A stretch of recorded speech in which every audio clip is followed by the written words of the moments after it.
Buenas noches, señoras y señores. Buenas noches, audiencia de Canal 5 Días. Hoy, domingo 11 de noviembre del año 2018, siendo las 19:35.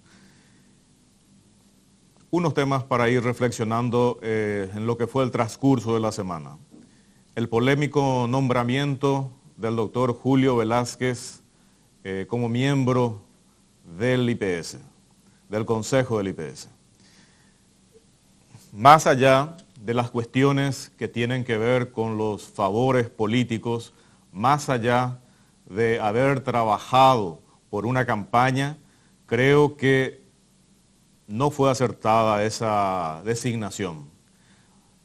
El pueblo no puede fácilmente olvidar que el doctor Velázquez presidió aquella lamentable sesión cuasi trucha del Congreso, en donde estaba nada más y nada menos que en juego nuestra democracia, nuestro Estado de Derecho. Y ese es un tema no menor. Yo creo que los políticos en general tendrían que comenzar a respetar al pueblo y a la ciudadanía. Es mi opinión personal. El costo político evidentemente tendrá que evaluar el presidente Abdo, su entorno, sus asesores. Pero creo, como Juan de la Calle que soy, que no fue un nombramiento acertado. Lo mismo tengo que decir al respecto de la reincorporación del general Velázquez, el hermano del vicepresidente, dentro de las filas castrenses. Y es simplemente una argumentación personal la que hago. Ciertamente, el vicepresidente fue objeto, evidentemente, de una persecución política después que decidió cambiar de bando político o rumbo político. Ciertamente se jugó por una chapa y ciertamente el vicepresidente llegó y hoy está ostentando un cargo. En aquel momento, su hermano, el general Velázquez, renunció. Me imagino que habrá recibido muchas presiones. Me imagino que si se quedaba en las filas de las Fuerzas Armadas, no sé, hubiera sido trasladado a la gerencia con 50 grados de calor, sin aire acondicionado. Me imagino todo eso. Pero dos cuestiones que deberíamos analizar como ciudadanos. Si el general Velázquez se sometía a la humillación que significaba asumir el costo de ser el hermano del actual vicepresidente, hoy él iba a quedar como un héroe. Si el general Velázquez era echado de las Fuerzas Armadas en aquel entonces por ser hermano del diputado Velázquez, en aquel entonces, hoy vicepresidente de la República, hoy hubiera sido un héroe nacional. Pero el general Velázquez renunció para no ser sometido a esas humillaciones. Y creo que dentro del ámbito de las Fuerzas Armadas hay ciertamente una disciplina, hay una verticalidad, pero también son personas de carne y hueso. Ciertamente ellos no pueden deliberar, pero pueden pensar. Ciertamente no pueden hablar, por eso lo estoy haciendo yo, en forma totalmente responsable, en forma totalmente personal.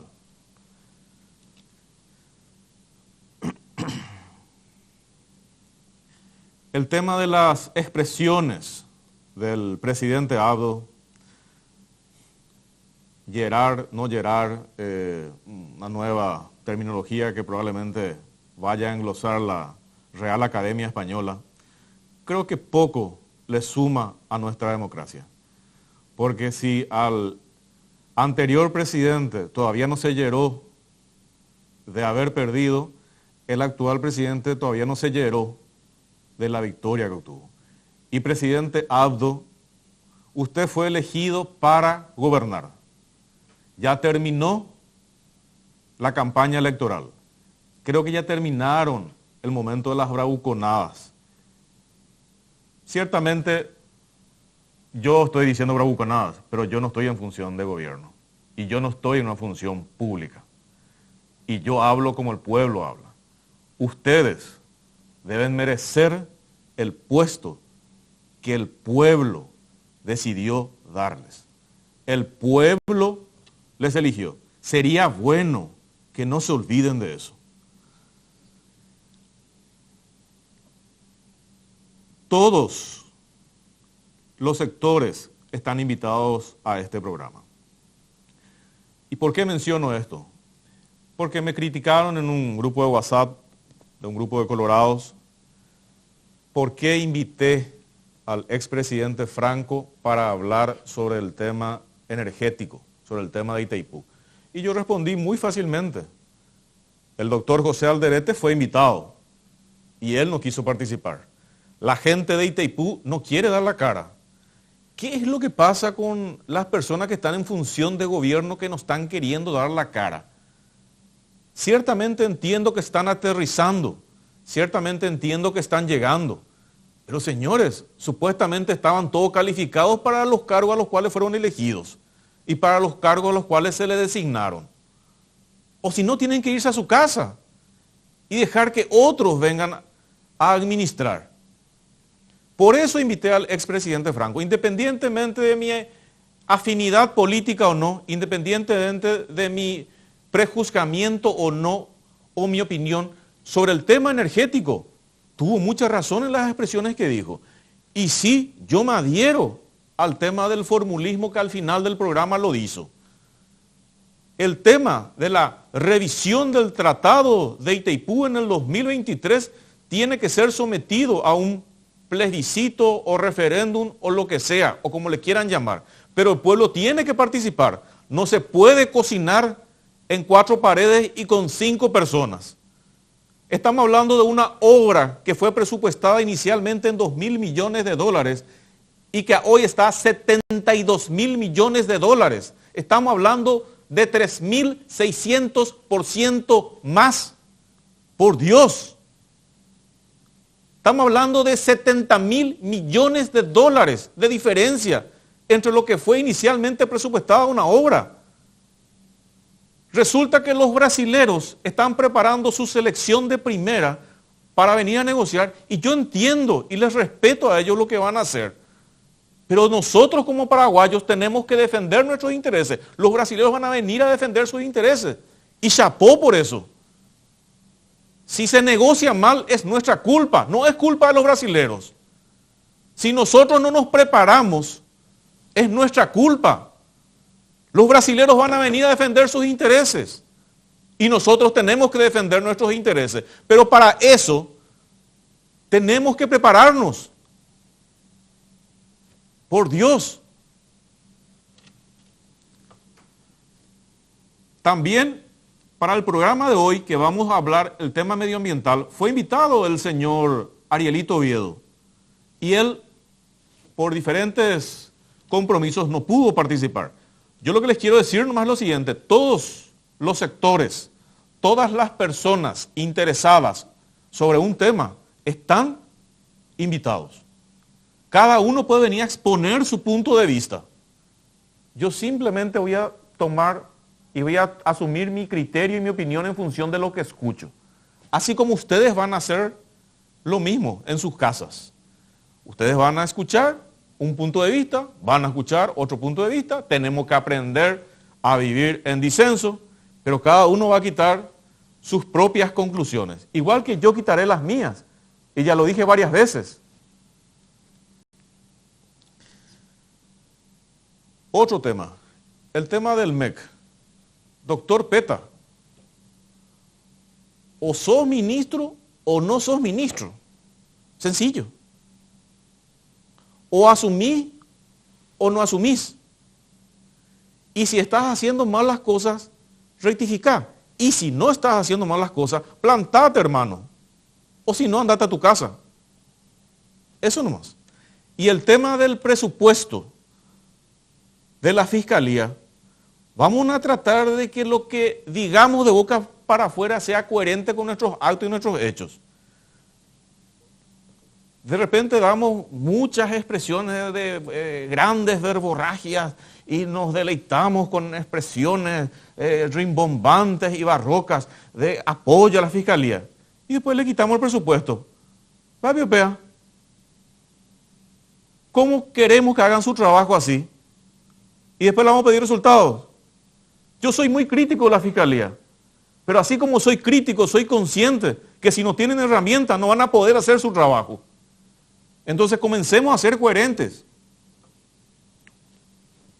O nos vamos a nuestras casas, o váyanse a sus casas, porque ustedes son los que están en función de gobierno.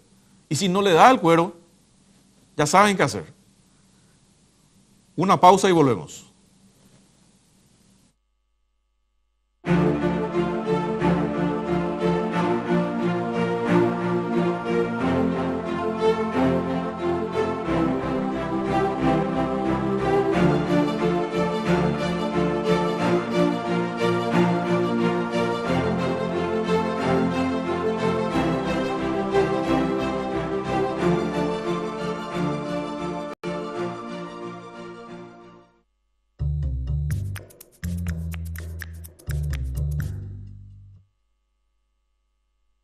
Un auto trae muchas historias. Préstamos para vehículos de Visión Banco. Para 0 kilómetro, desde 31.170 guaraníes por millón. Entérate más llamando al 414-3000. Bases y condiciones en visionbanco.com.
El tema de hoy es el tema medioambiental.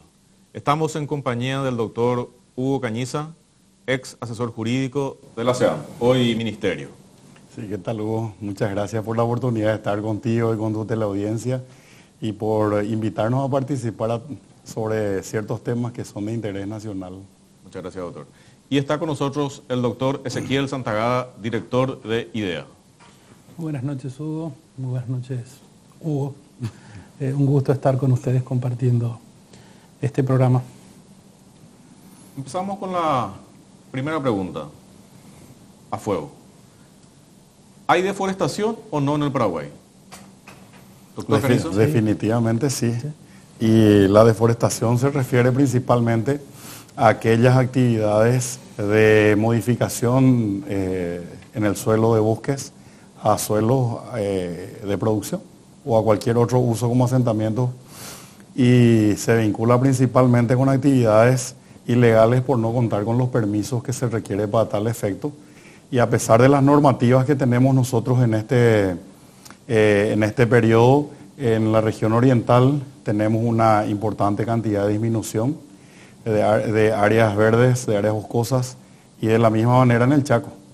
Entonces tenemos nosotros que en la realidad actual existen actividades de cambio de uso de suelo que se están realizando sin los permisos correspondientes, y por tanto eso refleja que existe la deforestación en nuestro territorio.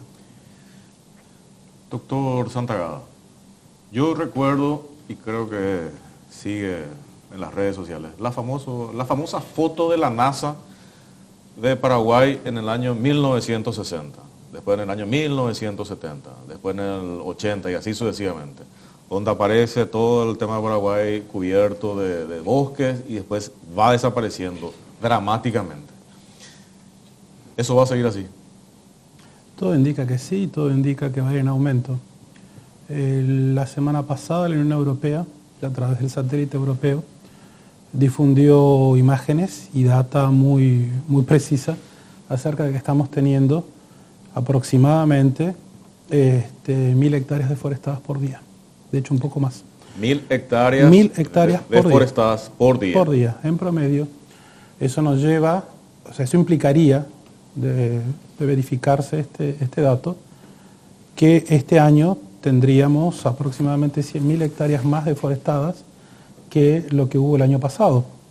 Y esto coincide con la política, por lo menos esbozada, por el Ministerio de Agricultura y Ganadería, bajo la gestión del doctor Marcos Medina, donde, y tengo la foto, podemos compartirla después, donde se mencionaba que se pretendía deforestar 4 millones de hectáreas en los próximos 10 años para dar lugar a aproximadamente 4.200.000 nuevas cabezas de ganado. Esto es seguir con una deforestación para mantener un negocio ineficiente que tiene una vaca por hectárea, más o menos. Y, por otra parte, usando solicitudes de acceso a la información pública, no digo que esto sea absolutamente cierto, pero vamos a usar algunos márgenes de seguridad. Habiendo solicitado a la Secretaría del Ambiente las licencias ambientales entre el año 2002 y 2017, habiendo superpuesto esta información con los datos de deforestación de Huira, Paraguay, teníamos el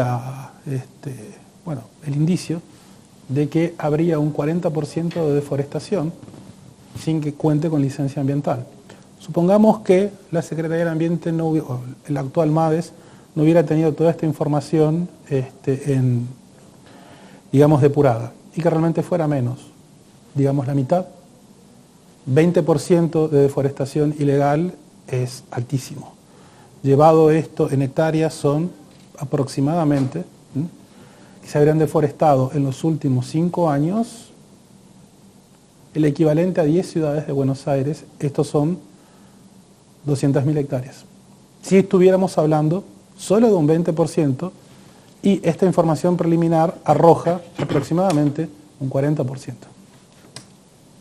Doctor Cañiza, ¿existe un plan de gobierno, existe una hoja de ruta con relación a este tema ¿hay una bajada de línea institucional, gubernamental con respecto a esto? ¿O se va a dejar nomás que esto siga? Bueno, en principio, la Secretaría del Ambiente, hoy Ministerio del Ambiente y Desarrollo Sostenible, en el periodo anterior, estuvo promoviendo muchas acciones vinculadas a la conservación de bosques. Alrededor de 700.000 hectáreas de conservación se lograron entre un rango de 200.000 hectáreas de áreas privadas y alrededor de 500.000 públicas. Pero por frente a ese proceso se desarrollaron mecanismos de intervención irregular y eso nosotros lo constatamos con la cantidad de sumarios administrativos que se abrieron en el periodo pasado vinculados a acciones en áreas de deforestación cero. ¿Cuántos se abrieron? Y se abrieron un rango de 300 a 400 causas por año.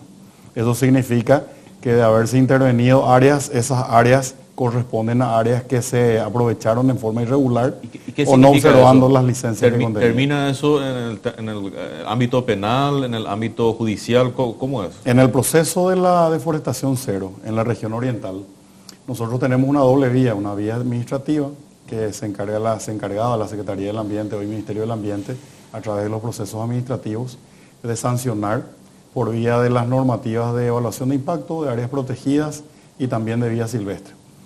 Y por la otra vía correspondía a un proceso penal, porque la deforestación cero es sancionable por vía de la ley de delitos ecológicos. Por esos ámbitos teníamos nosotros una doble posibilidad. Poneme sencillo. O sea, de 300 causas que se abrían por año, ¿cuántas quedaban en el ámbito administrativo y cuántas iban al ámbito judicial, por alguna manera? Y un rango de 70% iban al ámbito judicial y el 30% quedaban en el ámbito administrativo. Y de ese 70% que va al ámbito judicial, o sea, una estadística, ¿cómo queda eso? No tenemos conocimiento porque... Eso maneja ya la Fiscalía. Claro, son informaciones del Ministerio Público y no hay un cruce de datos entre el ámbito administrativo y el ámbito penal como para saber si cada una de esas causas tiene algún tipo de culminación.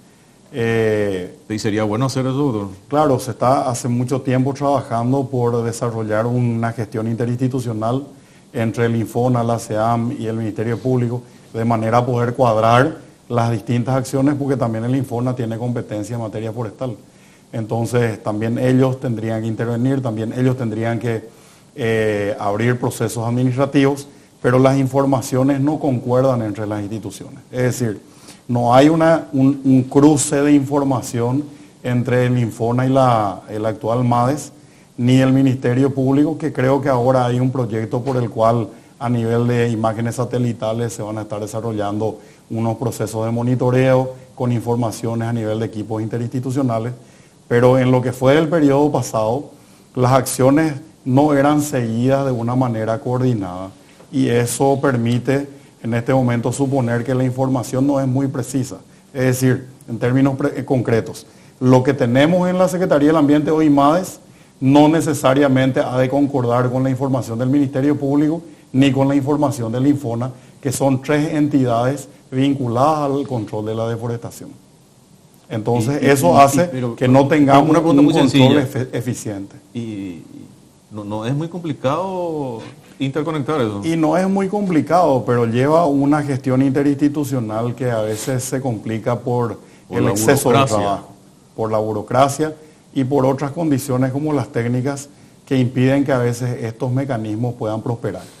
En el caso de los procesos administrativos, la Secretaría del Ambiente, hoy MADES, contaba con una media de 8 abogados para todas las causas en todo el país. El Ministerio Público con una media de 6 o 7 fiscales para todo el país en materia ambiental. Y entonces la tarea es muy complicada porque no se abarca todo el territorio y tampoco hay una acción coordinada que permita que nosotros sepamos si somos Secretaría del Ambiente o si somos Infona o si somos Ministerio Público, qué causas se están llevando por departamento, por localidad o por región. Y esa es una tarea todavía pendiente a la hora de luchar contra la deforestación. Sin entrar en la cuestión cuantitativa. Sin entrar en la cuestión cualitativa. Entramos en la cuestión cuantitativa nomás. De 300 casos, el 70% va al Ministerio Público, 210 casos. Y hay 8 fiscales, ¿cómo se llaman? Medioambientales. Sí. Básicamente Para uno por 210, departamento, sí. 210 casos anuales. Que no sabemos qué pasó. No necesariamente, porque las intervenciones administrativas no siempre son coordinadas.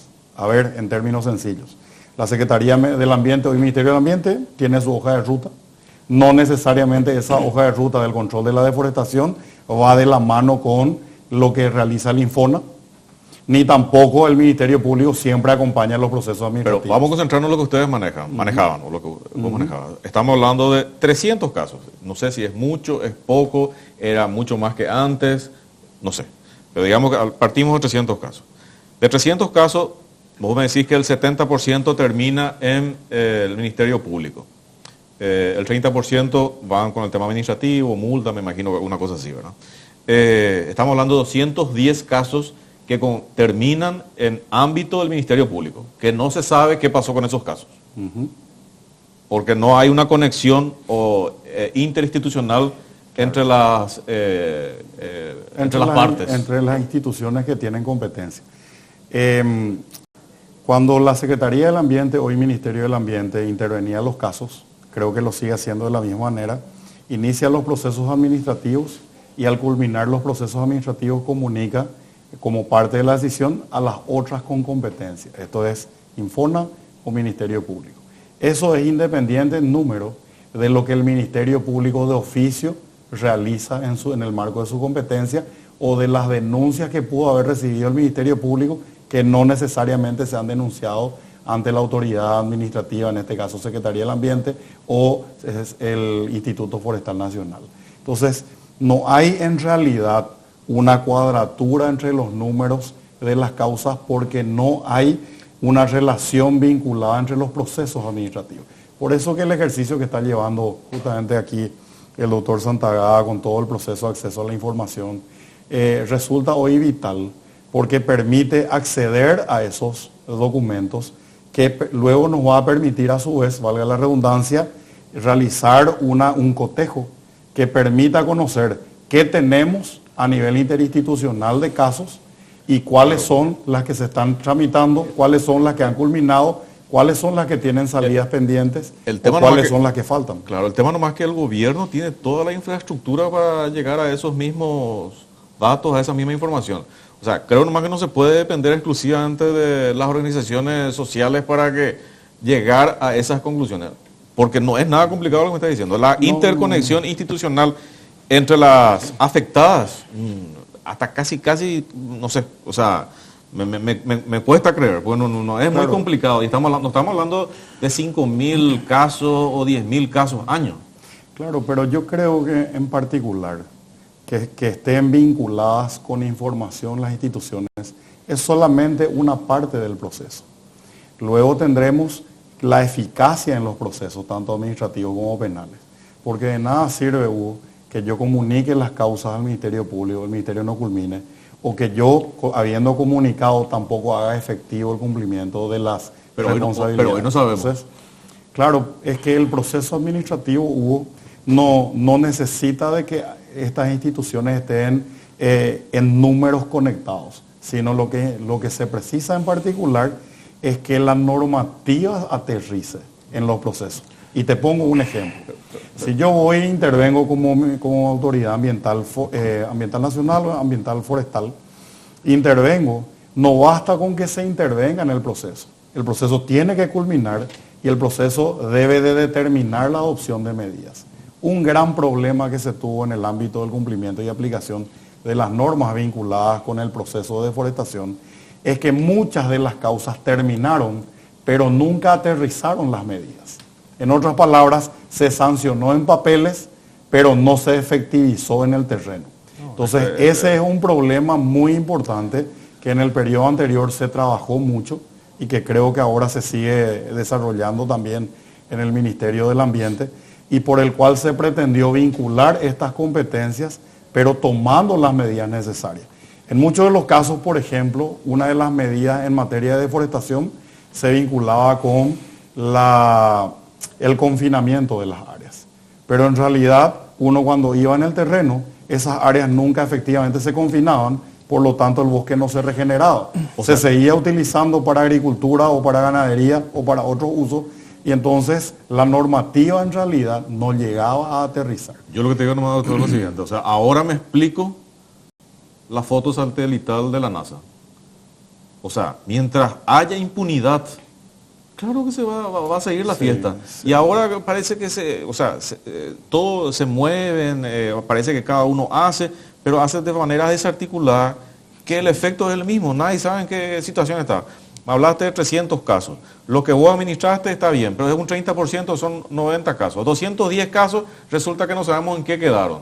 Y resulta que de lo que otra vez se sanciona, no sabemos si se cumplió la sanción. La media en el proceso administrativo... Es complicado, o sea, está todo preparado para delinquir. La media en el proceso O sea, casi administrativo. es un pelotudo el que no delinque. En el proceso administrativo inclusive, la media es del 50% de las causas que terminan en los sumarios administrativos.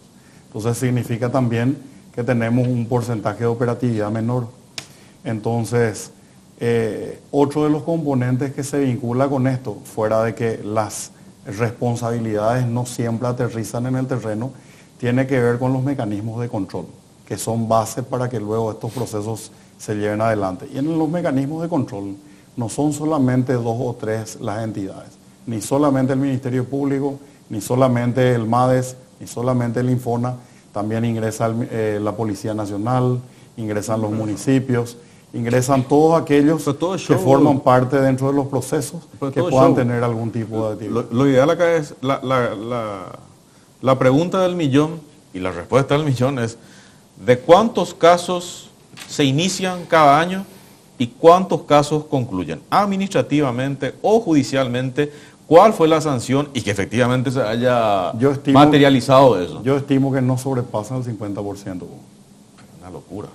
Entonces, O sea, tiene que ver... está todo preparado para que no se haga nada. O sea, Tiene que ver con la envergadura de la tarea, con la dificultad institucional y también con algunos mecanismos presupuestarios que hacen que juegan también un papel. Y te pongo este otro ejemplo. Cada abogado del Ministerio del Ambiente quiero interrumpir manejaba nomás ahí. alrededor de 400 causas. te quiero interrumpir nomás. Y materialmente es difícil. Por eso, Ariel Oviedo, era importante que vengas para explicar esta situación. ¿Hay una hoja de ruta o no hay una hoja de ruta? ¿O qué es lo que se va a hacer con esto? ¿O vamos a seguir el show? Eso nomás es lo que yo quiero dejar picando la pelota. Por un lado. Vamos a una pausa y después volvemos.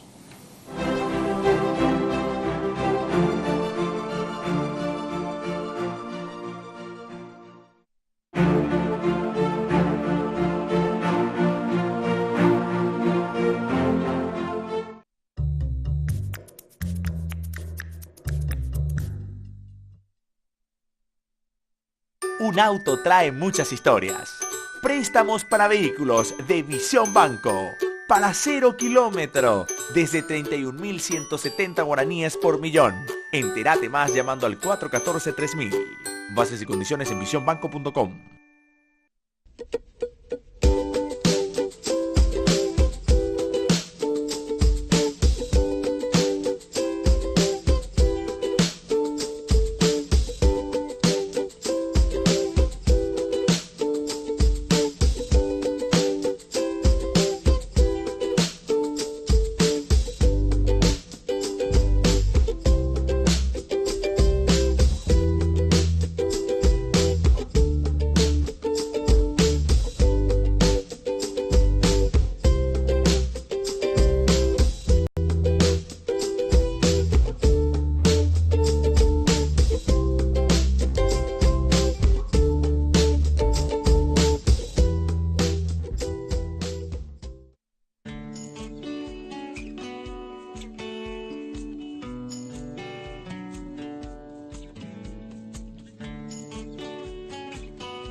artículo 26 estamos tocando el tema medioambiental.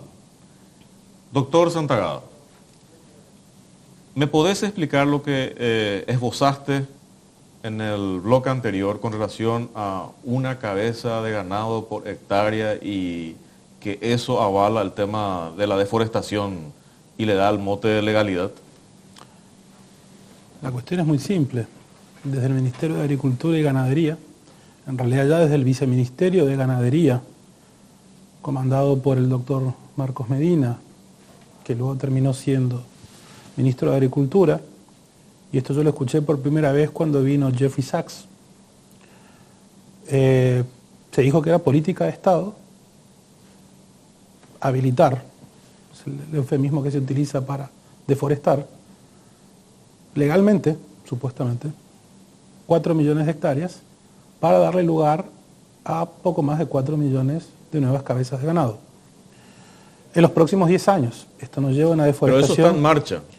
Claramente está en marcha porque el año pasado, o sea, si yo me tengo que atener a la información de la Unión Europea, que dijo que se están deforestando 1.000 hectáreas por día, esto implica que estamos entre 360 y 370.000 hectáreas año, o vamos a llegar a eso a diciembre, y el año pasado la deforestación, según datos de Huirá Paraguay, no llegó a 250.000. Pues yo quiero entender, ¿es una política de Estado? Claramente. ¿Está reglamentado? Sí. ¿Hay que decreto, Es una ley? ¿Qué es lo que es? No, es una política de Estado, así fue mencionado. Las políticas de Estado no están necesariamente fijadas en un decreto.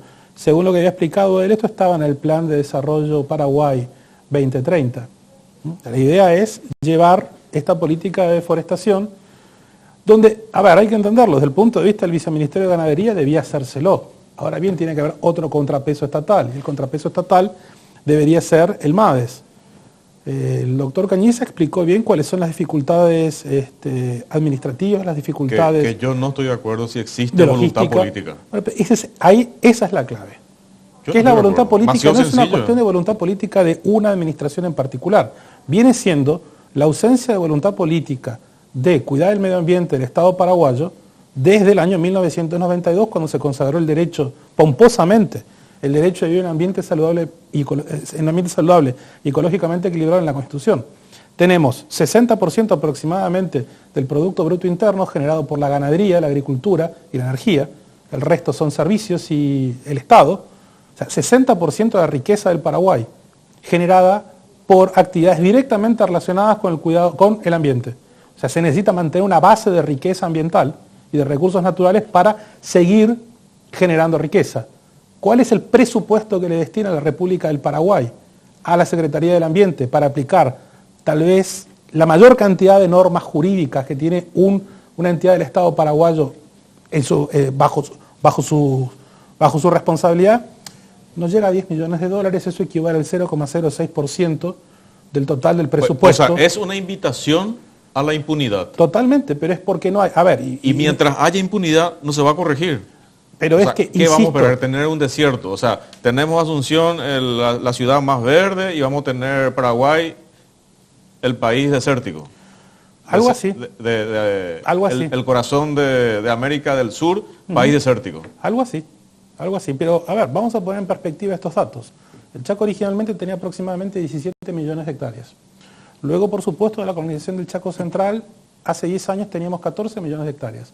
Hoy estamos La por foto menos. que yo vi de la NASA, de 1960, ¿vos me puedes decir cuántas hectáreas de bosque había ahí? Estaba todo verde, Bueno, era todo verde. Aproximadamente había de bosque atlántico interior del Alto Paraná 8 millones de hectáreas, hoy quedan menos de 2 millones de hectáreas en la región oriental. El principal driver de deforestación, o sea, el principal impulso a la deforestación en la región oriental, hoy es el narcotráfico. Se deforesta para ocultar marihuana y, o casualidad, esto coincide, y estos datos no los tengo yo, estos los tiene WWF, los picos de deforestación en la región oriental suben en épocas preelectorales. O sea, hay una clara vinculación entre deforestación ilegal y financiamiento ilícito de campañas políticas. Hay una clara política del Estado de no asignarle presupuesto a la Secretaría del Ambiente, de tener una ley de delitos ambientales, la ley 716, que es una, voy a usar un término un poco fuerte, una porquería jurídica que permite que se puedan abrir causas ambientales, pero que casi ninguna tenga una condena. Fue tan mala esa ley que el propio presidente Guasmosi la vetó. pero no era políticamente correcto, no insistieron en la ley de delitos ambientales. Guaú después se iba a corregir, nunca se corrigió. Lo único que se corrigió fue el artículo relacionado con pesca. Yo en ese momento era asesor de la Comisión de Ecología de la Cámara de Diputados. Esa modificación del artículo de pesca que hace que cualquier pobre pescador que sobrevive de eso pueda ser criminalizado, tuvo sanción ficta. Así se convirtió en ley. Porque el día que tenía que tratarse el dictamen de la Comisión de Ecología... Para entender, el pescador se va en cana, sí, y el que deforesta miles de hectáreas vive en su mansión. Así mismo, porque tiene que causar un grave daño al ecosistema. No tiene que causar un grave daño al ambiente, al ecosistema. O sea, un ecosistema, estamos hablando de algo, ni siquiera es un bioma, es hasta un conjunto inclusive de biomas. Pues, deforestar 1 hectárea, ¿daña grave el ecosistema? ¿Es un daño grave al ecosistema? No, claramente que no. Deforestar 1000 hectáreas, ¿daña gravemente el ecosistema? Ahí entramos en las dudas. Y si no daña gravemente el ecosistema, pues no hay sanción penal. ¿Qué se hace habitualmente en la Fiscalía? Se dice, bueno, se reconoce que hubo daño. ¿Cuál es la multa o la compensación que acuerda la Fiscalía? Bueno, doname combustible, doname leche, doname insumos médicos. O sea, y hay, por favor, una cosa más. Sí. Tienen la acción civil para compensar, para hacerle justicia al ambiente. No se la ejerce. No, acá evidentemente no existe voluntad política de todos los gobiernos que estuvieron hasta ahora. Y de todos los poderes del Estado. Y de todos los poderes del Estado. Y la impunidad que se tiene es una invitación al delito y que se siga delinquiendo. Claro. En primer lugar. Es el conocido usen y abusen. Y es una locura. Bueno, no sé qué estamos esperando. O sea, acá es falta de voluntad. Me hablan de interconexión, que es totalmente posible. Claro, si le asignamos un presupuesto irrisorio, por supuesto que no se va a poder cumplir con lo mínimo. Cuyo 90 y pico % se va en salarios. O sea, acá si se invirtiera, vamos a suponer que se pudiera doblar el presupuesto. Pasar de la irrisoria, ínfima y burlesca cifra de $10 millones para todo el año, para todas las leyes ambientales. Eso incluye áreas protegidas, cambio climático, evaluación de impacto ambiental. Todo eso incluye. O sea, áreas protegidas tiene un presupuesto. El doctor Cañiza mencionó, 105 años aumentaron la cantidad de áreas protegidas. $500.000 tenemos para todo el sistema de áreas protegidas, que se va en pagar sueldos paupérrimos a pocos guardaparques que están haciendo patria o están tratando de sobrevivir como pueden en áreas protegidas. La única forma de proteger áreas en el Paraguay es no teniendo rutas. Porque donde llega una ruta cerca, hay deforestación, hay criminalidad, hay todo tipo de trapacería ambiental y narcotráfico. Yo creo que el gobierno de turno tiene que dar una hoja de ruta con relación a este tema. O sea, no sé qué estamos esperando. Tenemos la ciudad más verde del mundo y vamos a tener el país desértico de Latinoamérica, en el corazón de Latinoamérica. Una pausa y volvemos.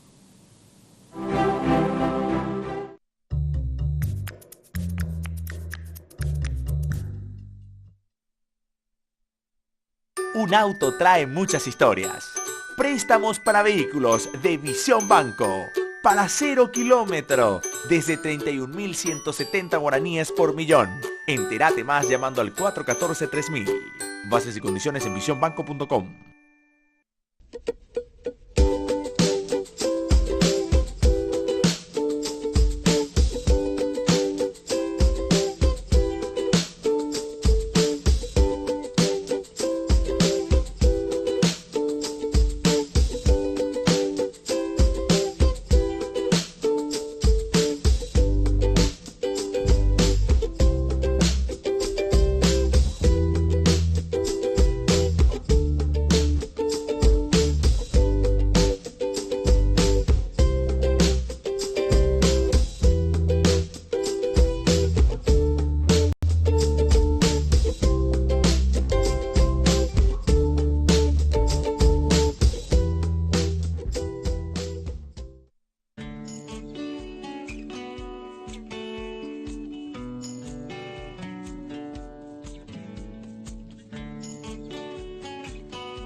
Acá justamente estábamos chequeando algunas cuestiones y me dicen que la Secretaría de la Mujer tiene la mitad del presupuesto de lo que tiene la Secretaría del Ambiente.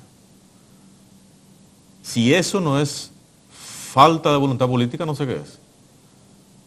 Sin desmeritar las funciones que tiene el tema de la Secretaría de la Mujer. O sea, la Secretaría del Ambiente no puede tener el doble, solamente el doble del presupuesto de la Secretaría de la Mujer, para un tema que compete directamente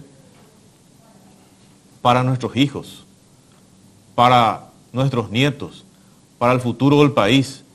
O sea, esto es una invitación a la impunidad. No sé qué otro nombre asignar. Para no terminar tan deprimido la noche, doctor Ganiza. O sea, ¿qué se puede hacer? ¿Cómo se puede encarar esto? Independientemente de la voluntad política que claramente hace falta. O sea, porque siempre, como siempre, falta voluntad política, pero siempre hay unos cuantos luchadores que están remando. O sea, ¿es así? ¿No es así? ¿A qué vamos con eso? O sea, o directamente declaramos hoy el último apaga la luz y baja la cortina. Bueno, deprimido como tal, yo creo que no debemos determinar porque nosotros muchos hemos batallado para hacer frente a la deforestación. Por lo menos en lo que a mí me tocó trabajar, tuvimos logros muy importantes con relación a otros periodos vinculados al combate a la deforestación. Sin embargo, necesariamente debo decirte que por más que estemos orgullosos de la tarea que se ha hecho, esa tarea es infinitamente inferior a lo que realmente la envergadura convoca. Esto implica que necesariamente tenemos que cambiar la visión y tenemos que orientar la gestión a partir de esa visión. Y eso hace... Independientemente de la visión, o sea, si no hay presupuesto, de nada sirve tener visión si no vas a tener herramientas financieras para poder implementar. Uno puede tener la mejor idea, pero si no tener el recurso, ¿de qué sirve? Como mínimo, la infraestructura debe doblarse a los efectos de poder alcanzar el mínimo necesario para poder hacer la tarea que se está requiriendo solo en la materia de deforestación. Y ni hablar de las otras 40 competencias que por lo menos el Ministerio del Ambiente y Desarrollo Sostenible tiene para hacer frente a su gestión. Pero yo creo que nosotros todavía estamos a tiempo de cambiar y de mejorar la gestión. Y yo creo que optimizando las normativas y mejorando la capacidad de los actores principales con una buena coordinación, ya ha mostrado en otros momentos que se puede. Entonces podríamos nosotros marcar un rumbo definitivo hacia un nivel de desarrollo sostenible. Pero por de pronto el control es insuficiente y el resultado de ese control todavía sigue siendo insuficiente porque no aterriza en terreno de la aplicabilidad realmente las políticas públicas vinculadas a la deforestación. Cuando me refiero a que no aterriza, me refiero a que las medidas no siempre se ven en el terreno. No, o sea, para mí queda bastante claro como Juan de la Calle que mientras no haya presupuesto podemos seguir hablando, podemos seguir trayendo las mejores leyes de países de primer mundo, etcétera, pero no hay forma de instrumentalizar eso. Y ahí es donde está la verdadera intención o no de cumplir. El mismo caso de lo que está ocurriendo hoy con la Fiscalía. Nos sacamos flores, lindas frases verborrágicas de que apoyamos esto y lo otro y no le estamos dando herramientas para que funcione. Entonces, ¿de qué sirve? O sea, estamos con un doble discurso. Decimos una cosa y hacemos otra. Eso no es el tema. O sea, trato de no terminar deprimido, pero mientras no exista voluntad política, podemos copiar la mejor legislación del mundo, que no nos va a servir de nada porque no va a haber forma de instrumentar, porque no se asignan los recursos necesarios. Y yo prefiero, como te decía en la pausa, que no se hagan 300 casos. Agarremos 50, pero empecemos de la A a la Z. Y que eso sirva de ejemplo para el resto de que se van a comenzar a sancionar los delitos ambientales. Mientras eso no exista, No vamos a pretender que la población de por sí vaya a asumir. Así no va a funcionar. O sea, ¿por qué la gente respeta el semáforo en rojo? Porque tarde o temprano te va a agarrar el policía de tránsito y tarde o temprano te van a multar. Puede pasar una, puede pasar dos, puede pasar tres, pero en algún momento te van a agarrar. O en algún momento alguien te va a filmar y te va a levantar en Facebook, en Twitter y en donde sea. Eso no es el tema. Pero mientras no exista esa situación, esto va a seguir. Y esa es la situación preocupante para mí. Bueno, un tema que quería hablar contigo, doctor Santagada. Este tema ambiental, con el tema que mencionaste del lavado de dinero y con el tema de los intermediarios financieros que evidentemente son los bancos. Vos hiciste un escrito muy interesante, creo que en una revista brasilera, al respecto, con relación a esta trilogía que se está dando y que creo que hasta ahora los bancos están tomando de manera light la situación, por más de que algunos siguen realizando sus cursos de prevención de lavado, pero no están enfocando el fondo de la cuestión. Le seguimos persiguiendo, como bien dijiste vos, al pescador y al que está deforestando miles o millones de hectáreas que vive en su mansión, no se le molesta. Exactamente, los bancos le cierran la cuenta al que se dedica a la venta de joyas y al que está lavando miles de millones de dólares, no se les molesta. Y en este caso en particular, vos esbozaste una trilogía fatal. ¿Podés explicar? La trilogía parte de la falta de voluntad política, como había mencionado, para poder aplicar la ley ambiental. Y falta un tema acá, no es solamente un tema de presupuesto, que sí lo es, y es fundamental, pero nuestra legislación es muy mala en muchos aspectos.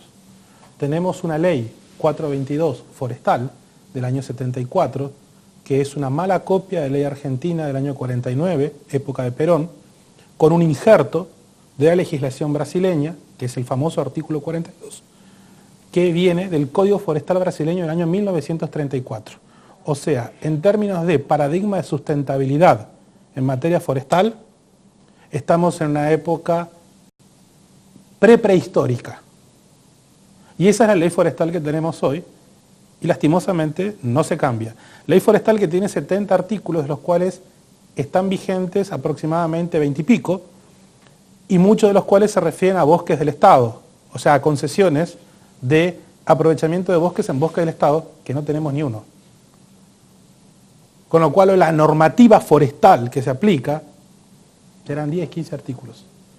Con eso se tiene que estar reglamentando, el Infona, que también tiene bajísimo presupuesto, pero muchas menos leyes que aplicar, se tiene que estar aplicando eso. Sobre ese punto. Esbozame tu teoría al respecto porque es muy interesante y se nos está yendo el tiempo. Pero es que parte de esto, justamente, esa falta de legalidad ambiental está llevando a la deforestación que está habiendo y esta invitación a poder hacer cualquier tipo de cuestiones. Doctor. Dicho esto, sí, bueno, nuestra ley penal, o sea, tenemos la ley que nos obliga a mantener X cantidad de bosques, que es un 25% de lo que había de bosques naturales cuando cuando entró en vigencia la ley. Ahora bien, tenemos, como hemos mencionado, y esto lo conseguimos con información pública, como mínimo, una cuestión muy conservadora, un 20% de legalidad, que esto lleva a más de 200.000 hectáreas deforestadas ilegalmente en los últimos 5 años. Esta es información dura, conseguida con información pública. Y también tenemos una ley penal ambiental que no se aplica. Puntualmente el artículo 4 de la ley 716, que es el que prevé que la deforestación ilegal, grosso modo, es un crimen. Si yo estoy deforestando ilegalmente y poniendo vacas en ese lugar, o estoy deforestando ilegalmente y teniendo agricultura en ese lugar, yo estoy haciendo eso porque cometí un crimen. Grosso modo. Si yo cometí un crimen, esa superficie que estoy aprovechando me está generando dinero que no podría tener origen lícito en ningún caso. Yo abro una cuenta en el banco y digo, sí, me dedico a la agricultura. Omito decir que me dedico a la agricultura ilegal, porque deforesté ilegalmente, o a la ganadería ilegal, porque deforesté ilegalmente. Y cometí un crimen para eso. Eso en cristiano se llama lavado de dinero. Y hoy los bancos... Que en Europa ya se está afinando el tema. No, por supuesto, ¿no? En O sea, Europa, en Brasil. Esa misma teoría. En Brasil. Esto lo está haciendo, por ejemplo, el Rabobank, que tiene sucursal en Brasil, acá es el Banco Regional. Ellos tienen una gerencia ambiental donde están verificando que se cumpla con el Código Forestal. Y al que no cumple con el Código Forestal le dicen, hermano, vos no estás cumpliendo con el Código Forestal, si esto no lo arreglas, yo no voy a poder tener dinero proveniente de tu actividad que tiene un origen ilícito. Doctor, resumimos otra vez en 30 segundos esa teoría otra vez, para que quede nomás, porque ahí es donde le diste en el ojo. ¿Deforestación ilegal? Es un La crimen. deforestación es ilegal. La deforestación ilegal es un crimen. No, Ok. no toda deforestación es ilegal, pero la deforestación ilegal es un crimen. Ok. Si yo estoy produciendo en un lugar, en un Deforestaste, área, se te quedó la deforestado tierra. ilegalmente, que es el objeto, directo o indirecto, de ese crimen, y yo estoy teniendo una actividad económica en ese lugar, estoy disimulando el origen lícito de la venta de ganado o de la venta de granos. Y lo estoy depositando en un banco. Banco que debería averiguar, porque a cualquier hijo de vecino le piden hasta análisis de sangre para abrir una cuenta. Uno recibe, no sé, 20, 30 millones de guaraníes, que supera el promedio de sus magros ingresos, tal vez porque vende un auto y tiene que acompañar hasta el contrato de compra-venta del vehículo. Bueno, ahora uno deposita millones de dólares o millones de guaraníes provenientes de la actividad agrícola o ganadera y nadie le pregunta absolutamente nada. Ni siquiera ¿tienes licencia? Ok.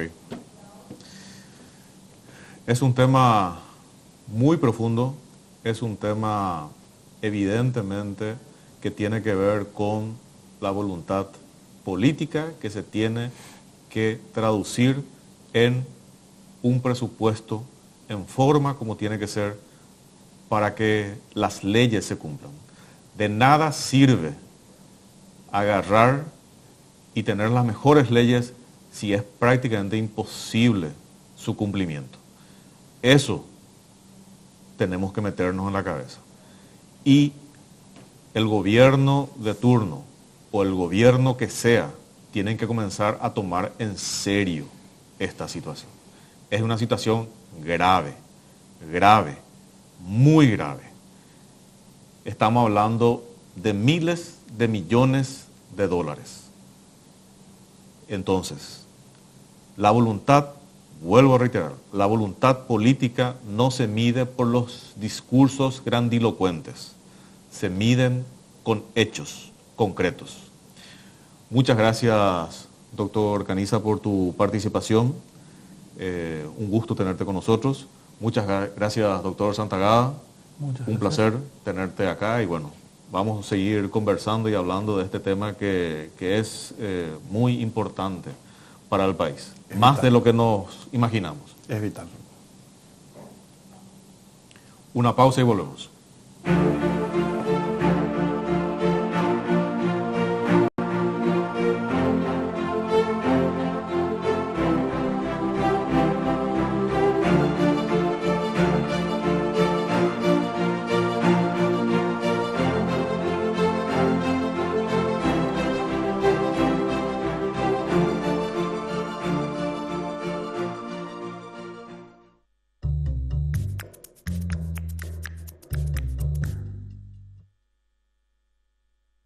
Un auto trae muchas historias. Préstamos para vehículos de Visión Banco. Para 0 kilómetro, desde 31.170 guaraníes por millón. Entérate más llamando al 414-3000. Bases y condiciones en visionbanco.com.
Domingo 11 de noviembre de 2018, siendo las 20 horas 53 minutos, vamos concluyendo artículo 26, versión domingo.